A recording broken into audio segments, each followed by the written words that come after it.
बिस्मिल्लाहिर्रहमानिर्रहीम अस्सलाम वालेकुम नाज़रीन। मैं जवाद यूसुफ़ और आप सबको अपना ऑफ़िशियल चैनल में खुशामदीद कहता हूँ। नाज़रीन, अमेरिका की जानिब से B-2 बमबार तैयारे, वो ख़तरनाक तैयारे जिन पर एटमी हथियार ले जाए जाते हैं, वो निकाल लिए गए हैं और उनकी परवाज़ें शुरू हो चुकी हैं। 3 ऐसे तैयारे, B-2 बमबार, B-51 और इसके साथ तीसरा कौन-सा तैयारा था आगे चलकर आपको मज़ीद तफ़सील से बताएँगे, लेकिन इसकी परवाज़ें शुरू हो चुकी हैं, प्रैक्टिसेज़ शुरू कर दी गई हैं।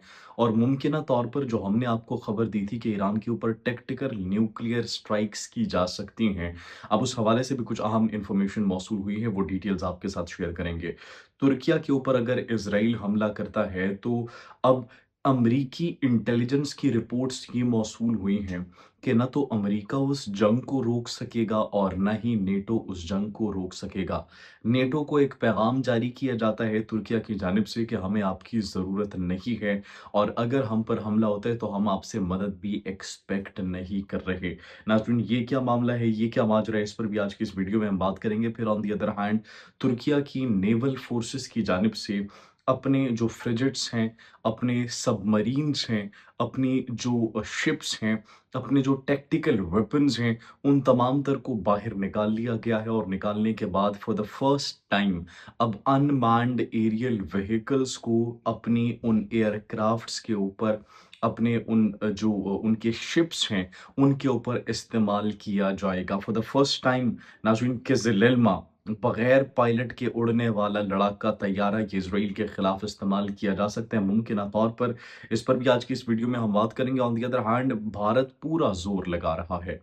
भारत जोर लगा रहा है कि बांग्लादेश मक्का जॉइंट डिफेंस एग्रीमेंट में शामिल ना हो। क्यों?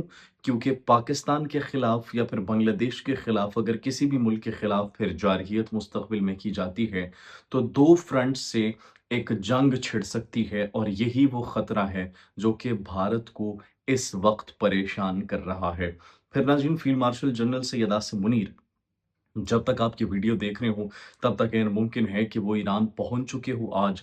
उनका विज़िट है ईरान का और उस विज़िट में बड़ी इम्पोर्टेंट मुलाकातें भी शेड्यूल्ड हैं और न सिर्फ़ शेड्यूल हैं, बल्कि इसके साथ कुछ अहम फैसले भी लिए जाएँगे। अमेरिका की जानिब से जो धमकियाँ दी जा रही हैं, जो सैंक्शंस का एक ड्रामा रचाया गया है कि तारीख़ की सबसे बदतरीन सैंक्शंस हम ईरान पर लगाने वाले हैं। तो 40 साल से उन पर सैंक्शंस लगी थी एंड दे हैव सर्वाइव्ड। तो अब भी नाज़रीन, देखना ये है कि ये field marshal general Syed Asim Munir का दौरा फ्रूटफुल साबित होता है, फ्रूटफुल साबित नहीं होता। शाम के ऊपर इज़राइल की जानिब से अब हमले नहीं किए जाएँगे, लेकिन उनके लिए कुछ शराइत रखी गई हैं और शराइत ये शाम के सामने नहीं बल्कि तुर्किया के सामने रखी गई हैं इनडायरेक्टली। तो नाज़रीन, तुर्किया क्या उन शराइत को मानेगा? वो कौन-सी शराइत है जो कि उनके सामने रखी गई है? इस पर भी आज की इस वीडियो में हम बात करेंगे। नाज़रीन, सबसे पहले आपको बताते चले, हमने आपको बताया कि 3 लड़ाका तैयारे, 3 बमबार तैयारे, वो बमबार तैयारे जिनको बंकर बस्टर बॉम्ब कैरी करने के लिए इस्तेमाल किया जाता है, जिनको एटमी हथियार कैरी करने के लिए इस्तेमाल किया जाता है, उनको वॉशिंगटन में बड़ी लो लेवल के ऊपर फ्लाइट्स करते हुए, परवाज़ करते हुए देखा गया है।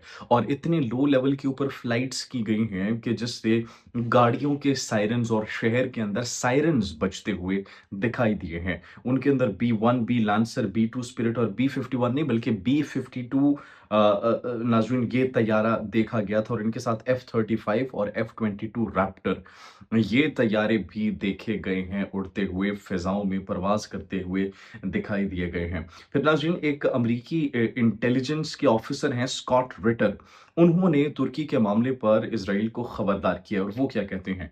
वो ये कहते हैं कि अगर ये लोग अपना वजूद मिटाना चाहते हैं तो तुर्किया के साथ पंगा लें।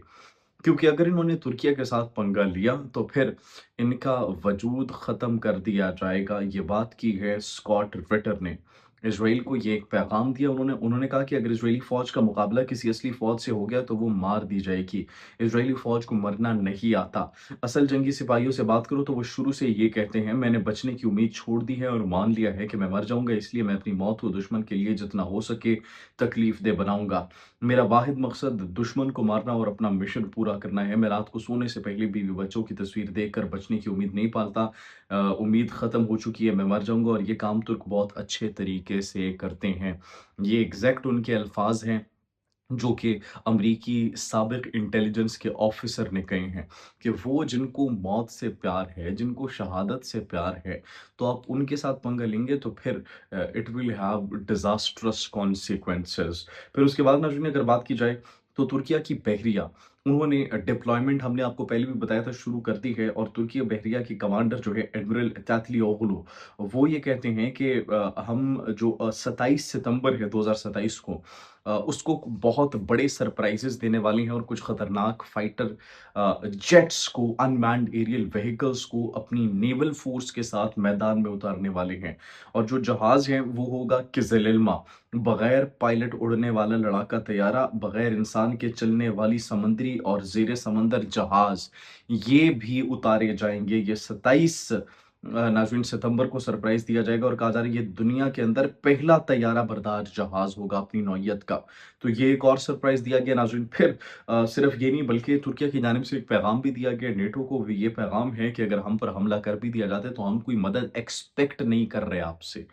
ये नेटो को कहा गया कि अगर हम पर हमला किया जाता है तो आप ये मत सोचिएगा कि हम आपकी मदद का इंतज़ार करेंगे या हम आपसे एक्सपेक्ट करें कि आप आकर हमारी मदद करेंगे। बल्कि ये कहा जाता है कि हम जवाब देने के लिए और लड़ने के लिए मुकम्मल तौर पर वो तैयार हैं and we know actually how to fight. So this is a message that was sent clear to NATO और उन्होंने ये कहा कि अगर हमारी जंग होती भी है तो हम इसे सँभाल लेंगे। फिर नाज़रीन दूसरी जानिब अगर देखा जाए तो शाम पर हमले रोकने के लिए कुछ शराइत रखी गई हैं इज़राइल की जानिब से। ये इज़राइली चैनल 12 है, उनकी एक रिपोर्ट है जो कि मौसूल हुई है। उसमें कुछ तकरीबन 5 के करीब शराइत रखी गई हैं और कहा ये जाता है कि शाम में इज़राइल के लिए खतरा बनने वाली किसी भी तुर्क की मौजूदगी की इजाज़त नहीं दी जाएगी। मतलब तुर्की की जितनी भी फ़ौजें वहाँ पर मूवमेंट कर रही हैं, डिप्लॉयमेंट कर रही हैं, वो वापस तुर्किया चली जाएँ। उसके साथ-साथ गोलान की पहाड़ियों के इलाके को गैर मुसल्ला किया जाए, शामी फ़ौज को स्ट्रैटेजिक हथियार रखने से रोका जाए, दुरूज़ कम्युनिटी उनकी हिफाज़त को यकीनी बनाया जाए, ये एलाइज़ तस्वुर किए जाते हैं इज़राइल के। और फिर शाम से इनख़िला सिर्फ़ सियासी फ़ायदे के बदले में होगा। ये नाज़रीन मतलब सियासी फ़ायदे के बदले में होगा, आप इस बात को समझ तो रहे होंगे कि जो उनकी पॉलिटिकल लीडरशिप है, जब तक वो आकर हमारे सामने घुटने नहीं टेक देती और हमारे साथ मिलकर शाम पर हुकूमत नहीं करती, मतलब इनडायरेक्टली वो चाहती हैं कि शाम पर भी पूरे उनका कंट्रोल हो, उनका इन्फ्लुएंस हो, तो उनकी पॉलिटिकल लीडरशिप आए हमारे पास और हम एक de facto टाइप का सेटअप या गवर्नमेंट बनाएँ और शाम को अपने मकासद के लिए इस्तेमाल करें। तो इनडायरेक्टली वो कह रहे हैं कि शाम जब तक हमारे कहने के मुताबिक नहीं चलेगा, ऑपरेट नहीं होगा, तब तक हम शाम पर हमले नहीं करेंगे। तो ये एक नया फ्रंट खुलने का नाज़रीन एक वाज़ेह ऐलान कर दिया गया है किसकी जानिब से? इज़राइल की जानिब से बकौल इज़राइली चैनल 12 ये उनके सामने शराइत रखी गई हैं। और जबकि शाम कभी भी ऐसा नहीं होने देगा, शाम के साथ-साथ इज़राइल के साथ जो भी नया फ्रंट खुलता हुआ हमें दिखाई दे रहा है तुर्किया का, तुर्किया भी कभी भी ऐसा नहीं होने देगा। फिर नाज़रीन भारत के लिए बड़ी एक परेशानी की सिचुएशन इस वक़्त बन चुकी है और वो परेशानी की सिचुएशन ये है कि बांग्लादेश ने जो मक्का जॉइंट डिफेंस एग्रीमेंट में शमूलियत की बात की, अब वो उनको हज़म नहीं हो रही। हज़म क्यों नहीं हो रही? हज़म नाज़रीन इसलिए नहीं हो रही क्योंकि वो ये सोच रहे हैं कि अगर मुस्तक़बिल में हम किसी भी किस्म की कार्रवाई करते हैं पाकिस्तान के खिलाफ, बांग्लादेश के खिलाफ, तो हमें दोनों एंड से उनका मुकाबला करना पड़ेगा। 2 फ्रंट्स हमारे सामने खुल जाएँगे। एक फ्रंट को सँभालना बड़ा मुश्किल है, तो 2 फ्रंट्स अगर खुल गए तो फिर उसके बाद क्या होगा? यस, तो इसीलिए भारत हर तरीके से एफर्ट्स कर रहा है, हर तरीके से कोशिश कर रहा है कि किसी न किसी तरीके से बांग्लादेश इस मक्का जॉइंट डिफेंस एग्रीमेंट में पाकिस्तान, सऊदी अरब और तुर्किया के साथ शामिल न हो। तुर्किया ऑलरेडी वहाँ पर फैक्ट्रीज़ लगा रहा है, वेपन्स का ट्रांसफ़र हो रहा है, टेक्नोलॉजी ट्रांसफ़र हो रहा है, पाकिस्तान के साथ ताल्लुकात उनके बहुत बेहतर, बहुत अच्छे हो चुके हैं। भारत के किए कराए पर और उनकी जो इन्वेस्टमेंट है, वो बिल्कुल डूब चुकी है और अब बांग्लादेश की शमूलियत ये नाज़रीन बहुत इम्पोर्टेंट है इस मुआहिदे के लिए भी और इस खित्ते के लिए भी। तो नाज़रीन आप क्या समझते हैं कि क्या बांग्लादेश शामिल होगा या फिर नहीं होगा? आने वाले चंद दिनों में ये फैसला हो जाएगा। कमेंट सेक्शन में अपनी कीमती राय से ज़रूर आगाह कीजिएगा। मुझे इजाज़त दीजिए, अपना बहुत ख़्याल रखिए। अल्लाह निगहबान।